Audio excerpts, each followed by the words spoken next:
नदीम ने सायरा के बदन के एक एक नाजुक अंग को चूमना शुरू कर दिया था। जोश में आई सायरा नदीम को अपने ऊपर खींचने लगी। नदीम ने बिना समय गंवाए सायरा के नाजुक बदन को मसलना शुरू कर दिया था।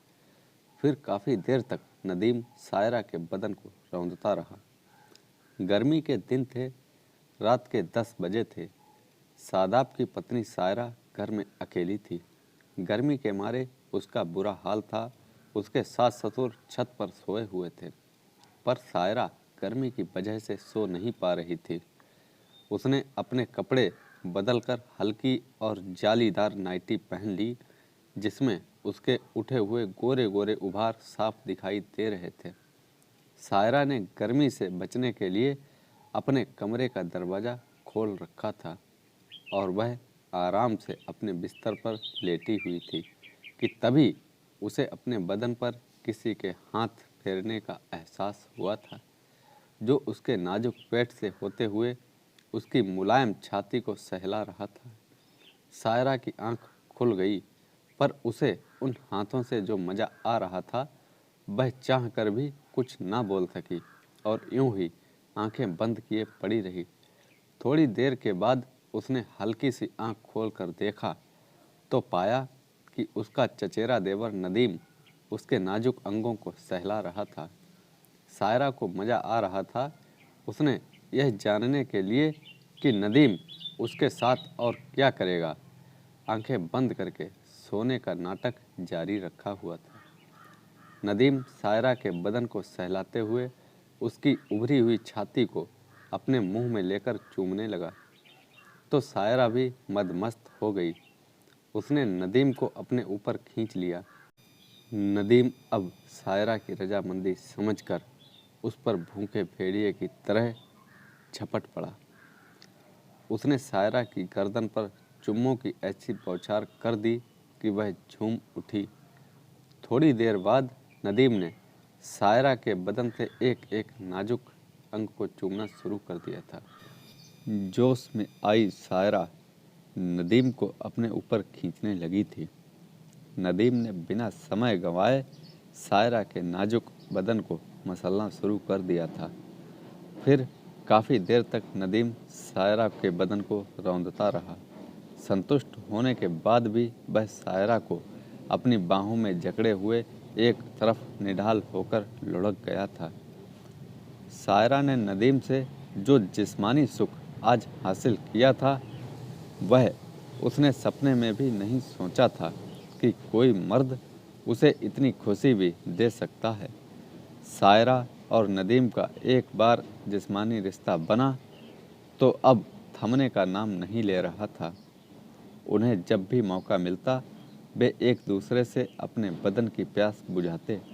उन्होंने कभी यह नहीं सोचा था कि जब सादाब को इसका पता चलेगा तो क्या होगा। ऐसा हुआ भी। एक दिन सादाब ने दोनों को ऐसी हालत में पकड़ा कि वे अपना जुर्म ना छिपा सके। दरअसल सादाब अपने घर आया हुआ था। घर के सभी लोग छत पर सोए हुए थे। नीचे बस सायरा अकेली सो रही थी। रात के तकरीबन 2 बजे थे। नदीम नीचे आया और सायरा के कमरे में घुस गया।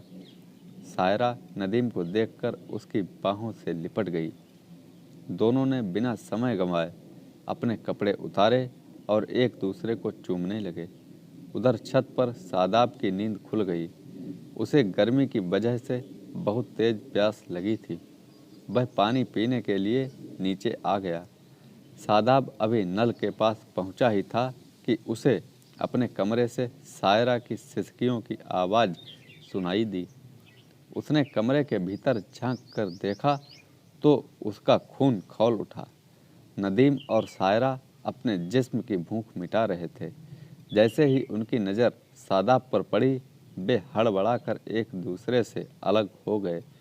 नदीम अपने कपड़े पहनकर वहाँ से निकल गया और सायरा अपने किए की माफ़ी मांगने लगी, पर सादाब कुछ ना बोला। उसके जिस्म का खून मानो जम चुका था। जिसे उसने सच्चे दिल से इतना प्यार किया था, उसने उसके ही प्यार को धोखा दे दिया। कुछ देर बाद सादाब वहाँ से उठा और चुपचाप जाकर छत पर लेट गया। सुबह होते ही वह बिजनौर के लिए रवाना होने लगा तो उसके अब्बू बोले, तू कल ही तो आया है, फिर इतनी जल्दी क्यों जा रहा है? सादाब ने उन्हें कोई जवाब नहीं दिया और अपना रोता हुआ चेहरा उन लोगों से छिपाते हुए अपनी दुकान पर आ गया। सायरा समझ गई थी कि सादाब को गहरा सदमा लगा है। वह घबरा रही थी कि पता नहीं अब क्या होगा। उसने सादाब को कई बार फ़ोन किया पर सादाब ने उसका फ़ोन नहीं उठाया। 2 महीने ऐसे ही निकल गए पर सादाब ने ना तो सायरा से बात की और ना अब अपने घर वापस आया। 3 महीने बाद जब सायरा ने अपने ससुर को बताया कि सादाब उससे बात नहीं कर रहा है और ना ही घर आ रहा है तो उन्हें बड़ी हैरानी हुई। अगले दिन वे बिजनौर के लिए रवाना हो गए और सादाब से बोले, बेटा ऐसा कौन सा काम आ पड़ा जो तुम घर पर भी नहीं आ रहे हो और बहू का फ़ोन भी नहीं उठा रहे हो? सादाब बोला, मुझे अब सायरा से तलाक चाहिए, मैं उसके साथ अब नहीं रह सकता। यह सुनकर सादाब के अब्बा दंग रह गए और बोले, बेटा सायरा इतनी अच्छी बहू है, सबसे कितना प्यार करती है, सबकी देखभाल करती है, ऐसी क्या कमी है उसमें जो तुम ऐसा बोल रहे हो? सादाब ने कहा, बस मुझे उसके साथ कोई रिश्ता नहीं रखना है, मैं उसे तलाक देना चाहता हूँ। सादाब के अब्बा गुस्सा करते हुए बोले, लगता है तुमने किसी और औरत से रिश्ता बना लिया है जो इतने महीनों से घर नहीं आए और इतनी प्यारी बीबी को छोड़ने की बात कर रहे हो। यह बात ध्यान रखो कि मैं अपनी पोती के बिना नहीं रह सकता और मैं तुम्हें बहू को छोड़ने भी नहीं दूंगा। तुम जिस लड़की के लिए मेरी बहू को छोड़ने की सोच रहे हो वह सिर्फ तुम्हारी दौलत के चक्कर में होगी।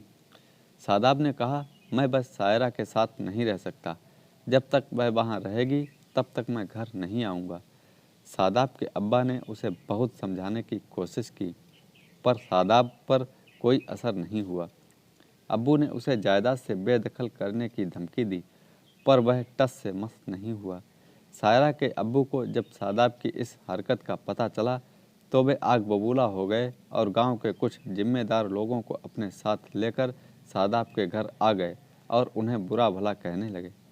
सादाब के अब्बू ने उन्हें समझाते हुए कहा, हम तो यही चाहते हैं कि हमारी बहू हमारे साथ रहे, पर सादाब को पता नहीं किस औरत का भूत सवार है जो वह सायरा को रखने के लिए तैयार नहीं। सायरा के अब्बू बोले, ठीक है, मैं अपनी बेटी को ले जा रहा हूँ, तुम कल आकर पंचायत में मिलना और सादाब को भी साथ लाना। जब फैसला करना है तो सादाब का होना भी ज़रूरी है। अगले दिन सादाब भी आ गया। उसके अब्बा सादाब को लेकर उसके ससुराल पहुँचे। वहाँ बैठे पंचों में से एक ने कहा, तुम सायरा को क्यों छोड़ना चाहते हो? सादाब बोला, मुझे इसके साथ नहीं रहना, बस मैं इसे तलाक देना चाहता हूँ।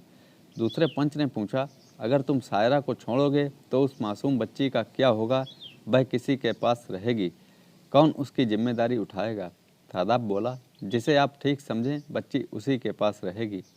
तीसरे पंच ने कहा, बच्ची को तो माँ ही अच्छी तरह पाल सकती है। सादाब बोला, जैसी आप सबकी मर्जी।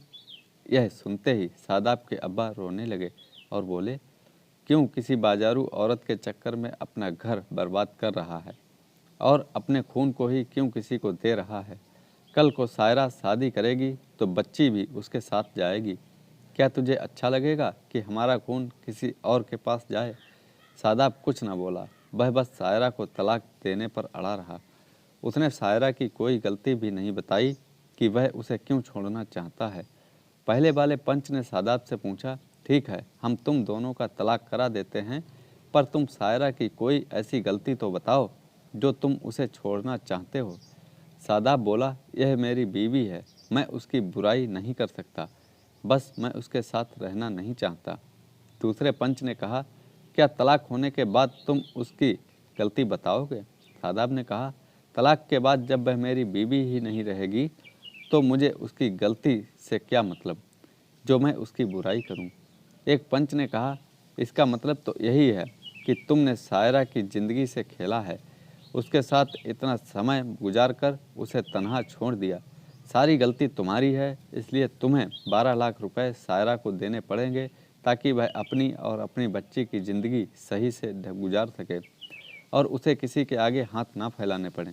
सादाब ने कहा, मुझे मंजूर है। अगले ही दिन सादाब ने 12 लाख रुपए अदा किए और सायरा से छुटकारा पा लिया। इस तरह वह सबकी नज़रों में तो बुरा बन गया, पर उसने सायरा के राज को एक राज रखा कि किस तरह उसने उसके प्यार को धोखा देकर नदीम के साथ नाजायज़ रिश्ता रखा था। तो दोस्तों, कैसी लगी ये कहानी? लाइक करें, कमेंट में हमें बताएं और चैनल को सब्सक्राइब करना ना भूलें। धन्यवाद।